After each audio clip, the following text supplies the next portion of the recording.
जय श्री कृष्ण, जय श्री राधे, प्रणाम। आप सभी स्नेही मित्रों को हनुमान जी की प्राकट्य उत्सव, विजय उत्सव की हार्दिक शुभकामनाएं। आइए कल पूरे भारतवर्ष में हनुमान जी के इस प्राकट्य उत्सव को, जन्मोत्सव को, विजय महोत्सव को बड़े हर्षोल्लास से मनाया जाएगा। हनुमान जी के इस जन्मोत्सव पर, इस जन्मदिन पर क्या करने से हमें लाभ होगा जानते हैं। आइए जानते हैं कि हनुमान जी के इस जन्मोत्सव को वर्ष में 2 बार क्यों मनाया जाता है। आइए प्रारंभ करते हैं। अतुलित बलधाम हेम शैलावदेहं धनुजीवन कृशानं ज्ञानिनाम् अग्रगण्यं सकल गुण निधानं वानराणामधीशं रघुपते प्रिय भक्तं वातजातं नमामि।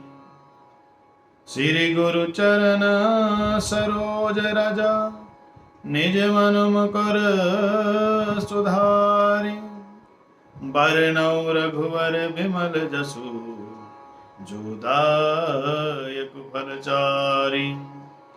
बुद्धिहीन तनु जानिके सुमिरो पवन कुमार बल बुद्धि विद्या देहु मोहि हरहु कलेश विकार, हरहु कलेश विकार। जाके सेवा भाव से प्रसन्न भये श्री राम, ऐसे श्री हनुमान जी को मेरा बारंबार प्रणाम। श्यावर रामचंद्र जी भगवान की जय, हनुमान जी महाराज की जय। आइए सज्जनों, जानते हैं कि वर्ष में 2 बार क्यों मनाई जाती है हनुमान जयंती। क्यों मनाया जाता है हनुमान जन्मोत्सव वर्ष में 2 बार। तो सज्जनों, वाल्मीकि रामायण के अनुसार हनुमान जी का जन्म कार्तिक मास की चतुर्दशी को हुआ था और मां अंजना के घर में मेष लग्न में मंगलवार के दिन स्वाति नक्षत्र में हनुमान जी प्रकट हुए।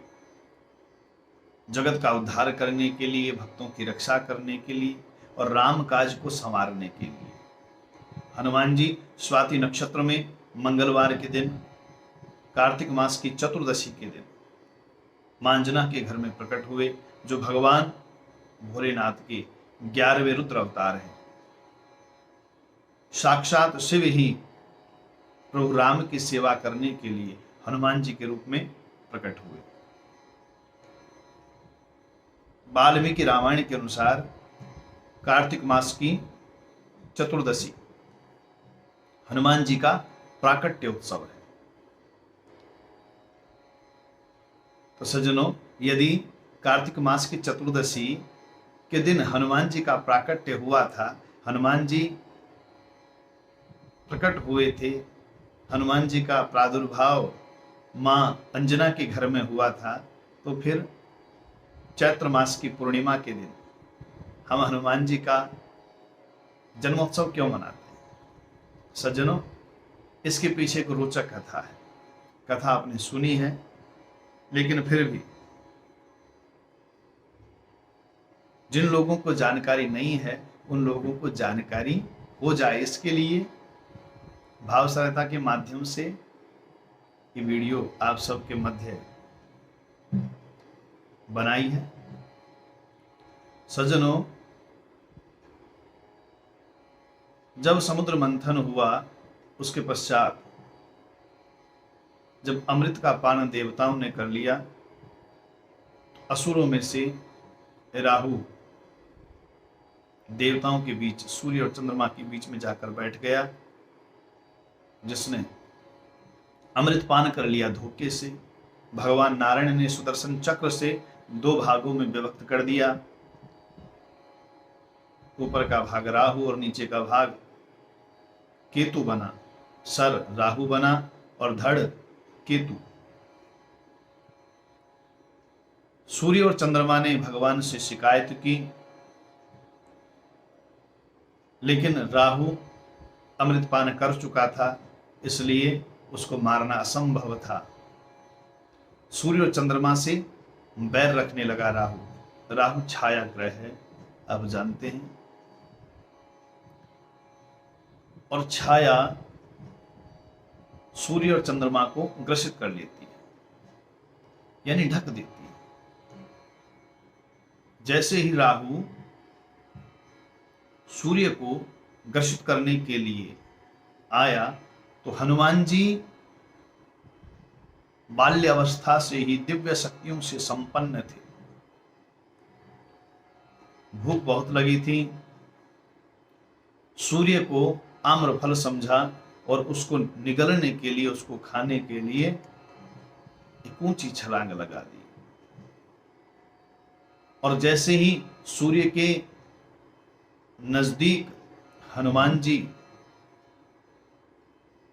पहुंचे, तो हनुमान जी के हाथ से राहु का स्पर्श हो गया। डर के मारे राहु चला गया। देवराज इंद्र के पास जाकर के राहु ने शिकायत की कि मेरा अधिकार है सूर्य को ग्रसित करना, और ये तो कोई और आ गया है सूर्य को ग्रसित करने के लिए। देवराज इंद्र को इस बात का भान न था कि साक्षात रुद्र ही, भगवान भोलेनाथ ही हनुमान जी के रूप में अवतरित हुए हैं। अपने वज्र से हनुमान जी की ठोड़ी पर प्रहार कर दिया, और वज्र के प्रहार से हनुमान जी की ठोड़ी टेढ़ी हो गई। हनुमान जी मूर्छित होकर नीचे गिर पड़े। हनुमान जी के जो पिताजी हैं पवन देव क्रोधित हो गए और सारी प्राणवायु को अवशोषित कर लिया, खींच लिया। सारे जगत में, ब्रह्मांड में त्राहिमाम त्राहिमाम होने लगा। इंद्र को अपनी गलती का आभास हुआ। सभी देवी देवताओं ने हनुमान जी के शरीर को अपने आशीर्वाद से, अपने तेज से वज्र जैसा कठोर बना दिया। तभी से चैत्र मास की पूर्णिमा के दिन हनुमान जी के विजय महोत्सव को मनाया जाने लगा। हनुमान जी पुनः स्वस्थ हो गए। तब से अब तक चैत्र मास की पूर्णिमा के दिन हनुमान विजय महोत्सव के रूप में समूचा विश्व मनाता है। कौन सो काज कठिन जग माही, ऐसा कौन सा काज है, ऐसा कौन सा काम है जो कठिन है और जो हनुमान जी ना कर सकते हो। आपके जीवन की कैसी ही विषम परिस्थितियां हों, यदि आप श्रद्धा से, भाव से, नियम से हनुमान जी का नाम लेते हैं, हनुमान चालीसा का पाठ करते हैं, सुंदरकांड का पाठ करते हैं, संकट मोचन हनुमान का पाठ करते हैं, हनुमान अष्टक का पाठ करते हैं, तो आपके जीवन की समस्त आदि व्याधियां नष्ट हो जाती हैं। कल 16 तारीख दिन शनिवार, बड़ा उत्तम संयोग है। शनिवार का दिन है और हनुमान जी का विजय महोत्सव है, और शनिदेव और हनुमान जी, इनमें आपस में बड़ी मित्रता है। यदि आप चाहते हैं कि जिनके जीवन में शनि के कारण से परेशानी आ रही है, उलझने आ रही हैं, तो वो कल यानी शनिवार को हनुमान जी के इस विजय उत्सव में यदि हनुमान जी के मंदिर में जाकर के चमेली के तेल में हनुमानी सिंदूर मिला करके हनुमान जी के दाहिने अंगूठे पर उसका टीका लगाते हैं, वहां बैठ करके सुंदर कांड का या 7 बार हनुमान चालीसा का पाठ करते हैं, फिर उस टीके को अपने मस्तक और नाभि पर लगाते हैं, हृदय पर लगाते हैं, तो इससे उनके जीवन की बहुत सारी आदि व्याधियों का नाश होता है। हनुमान जयंती के दिन जो हनुमान जी के मंदिर पर ध्वजा पताका लगाता है, उसके जीवन की बहुत सारी समस्याओं का समाधान हो जाता है। इस दिन जो अखंड रामायण का पाठ करता है, उसके जीवन की समस्याओं का समाधान तो होता ही है, उसके जीवन में हनुमान जी भक्ति का आशीर्वाद देते हैं। राम जी के चरणों में अनन्य भक्ति उसकी हो जाती है। तो कल शनिवार दिनांक 16 अप्रैल 2022 बड़ा उत्तम संयोग है। आप सब लोग हनुमान जी के दर्शन करें, हनुमान जी का पूजन करें और हनुमान जी से भक्ति का वरदान प्राप्त करके अपने आराध्य को प्रसन्न करें, क्योंकि हनुमान जी राम जी के भी काज को संवारते हैं, तो आपके काज को क्यों नहीं संवारेंगे।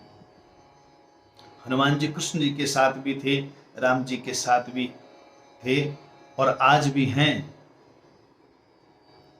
महाभारत युद्ध में हनुमान जी ने पांडवों का ध्वजा में बैठ करके बड़ा साथ दिया।